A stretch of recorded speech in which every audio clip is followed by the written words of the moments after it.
Bismillahirrahmanirrahim. Assalamu alaikum. Today we are going to study the biography of Alexander Poe. आज की इस video में 5 minutes के अंदर अलेक्जेंडर पो को कंप्लीट करेंगे. अलेक्जेंडर पो जो हैं 18th सेंचुरी के बहुत ज़्यादा प्रोमिनेंट इंग्लिश पोइट हैं. पोइट से मुराद ये होता है वो इंसान जो पोइट्री लिखता है, और सबसे ज़्यादा ये मशहूर हैं पोइट्री के जॉनरा सटायर की वजह से. सटायर का मतलब होता है मजाकिया तनकीद करना. इनका एक वर्क आपने पढ़ा होगा जिसका नाम था द रेप ऑफ लॉक, आपके सिलेबस का भी हिस्सा है. इसके अलावा डन सिएट भी लोग पढ़ते हैं, ये भी कुछ लोगों के सिलेबस का हिस्सा होती है. अलेक्जेंडर पो पैदा हुए हैं मई 21 को 1688 लंदन इंग्लैंड के अंदर. आप देख सकते हैं कि टाइम पीरियड 18th सेंचुरी का है. 18th सेंचुरी की जितनी भी कैरेक्टरिस्टिक्स होंगी वो इनके वर्क के अंदर आपको नज़र आएंगी. और ये कैथोलिक फैमिली में पैदा हुए.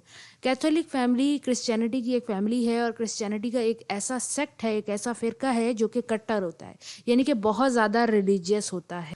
कैथोलिक फैमिली में पैदा हुए और कैथोलिक ही एक स्कूल में एज अ चाइल्ड, यानी कि जब स्कूल जाने लगे तो एक कैथोलिक स्कूल में गए. जैसे हम आजकल के बच्चों को मदरसे में भेजते हैं रिलीजियस स्टडी के लिए, इसी तरह वो कैथोलिक स्कूल में गए. और वहाँ कहा जाता था कि एक ब्रिलियंट स्टूडेंट रहे हैं. जब वो जवान हुए तो हेल्थ इश्यूज चलते रहे, जिसकी वजह से वो प्रॉपर तरीके से ग्रो नहीं कर सके.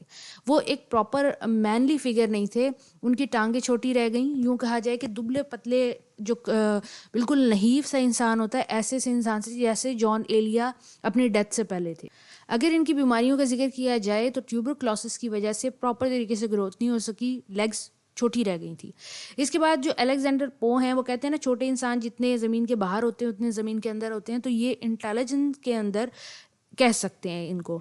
इन्होंने यूनिवर्सिटी को अटेंड नहीं किया, बल्कि यूनिवर्सिटी का टाइम पीरियड जितना भी था इन्होंने राइटिंग और स्टडिंग के अंदर सर्व किया. क्या स्टडी कर रहे थे और क्या राइट कर रहे थे? होमर की इलाइड और ओडिसी को स्टडी कर रहे थे, और फिर बाद में उसी को ट्रांसलेट किया, उसी को राइट. ये दो वर्क ऐसे थे इनकी ट्रांसलेशन के जो इनके टाइम पीरियड के अंदर इंग्लैंड के अंदर 18th सेंचुरी के अंदर इनकी एक नुमाया शनाख्त रखने लगे, या ये इस काम की वजह से पहचाने जाने लगे. इसके बाद इन्होंने एक नया स्टाइल इंट्रोड्यूस कराया था पोइट्री के अंदर, वो था हीरोइक कपलेट. कपलेट एक ऐसा पोइट्री की फॉर्म है, एक ऐसी पोइट्री की वर्स होती है जिसमें 2 लाइनें होती हैं और 2 लाइनें आपस में राइम कर रही होती हैं, यानी कि 2 मिसरों के शेर को कपलेट कहते हैं. लेकिन हीरोइक कपलेट क्या होता है? हीरोइक कपलेट एक ऐसा कपलेट होता है जिसमें पेंटामीटर दिया जाता है. 2 लाइनें तो राइम करती ही हों, साथ उसके अंदर आई एम पेंटामीटर हो, यानी कि पहला सेलेबल अनस्ट्रेस हो और दूसरा स्ट्रेस हो, और ऐसे 5 सेलेबल होंगे तो हीरोइक कपलेट बनेगा. ये स्टाइल इन्होंने इंट्रोड्यूस कराया. इनको इस वजह से 18th सेंचुरी का ग्रेटेस्ट पोइट कहा जाता है. इसके अलावा ये स्क्राइबलेरियन एक ग्रुप था जो सटायर वर्क लिखा करता था 18th सेंचुरी के टाइम पीरियड के अंदर. इसके अंदर जोनाथन स्विफ्ट, जॉन ग्रे जैसे लोग शामिल थे, और ये इनके क्लोज फ्रेंड भी रह चुके हैं. इनका जो बेस्ट वर्क है वो है रेप ऑफ लॉक, जो कि एक मॉक सटायर एपिक पोइम है. इसके अलावा डनसाइड भी इन्होंने लिखा, एन एसे ऑन क्रिटिसिज्म भी लिखा, एन एसे ऑन मैन भी लिखा. इसकी वजह से एसेज लिखते थे तो प्रोज राइटिंग भी किया करते थे. कैथोलिक फेथ को क्रिश्चियनिटी, यानी कि कैथोलिक से मुराद ये है वो क्रिश्चियन जो कट्टर हो या बहुत ज़्यादा एक्सट्रीमिस्ट हो. एक्सट्रीमिस्ट से मुराद प्योर हो. तो उनका जो फेथ था वो बहुत ज़्यादा प्योर था, अटल था, और एज अ क्रिटिक भी वो चर्च के ऊपर क्रिटिसिज्म करते थे कि इंग्लैंड में जो चर्च हैं वो कितने करप्ट हो चुके हैं. बहुत सारे प्रोमिनेंट लिटरेरी फिगर इनके दोस्त भी रह चुके हैं.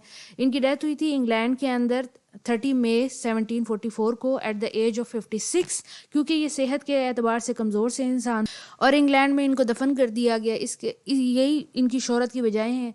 इसके अलावा अगर हम इनकी थीम्स पे को देखें कि किस तरह का वर्क किस तरह की थीम पे काम करते थे, तो सबसे पहले सटायर के बारे में बता चुकी हूँ कि अलेक्जेंडर पो का जो वर्क है the rape of the lock एक सटायर है. सटायर होता है तनकीद करना, लेकिन अच्छे लफ्ज़ों में. रीज़न वर्सेस पैशन को दिखाते थे, यानी कि मैन के ऊपर ऐसे लिखा इन्होंने जिसमें उसकी रीज़न और पैशन दिखाई.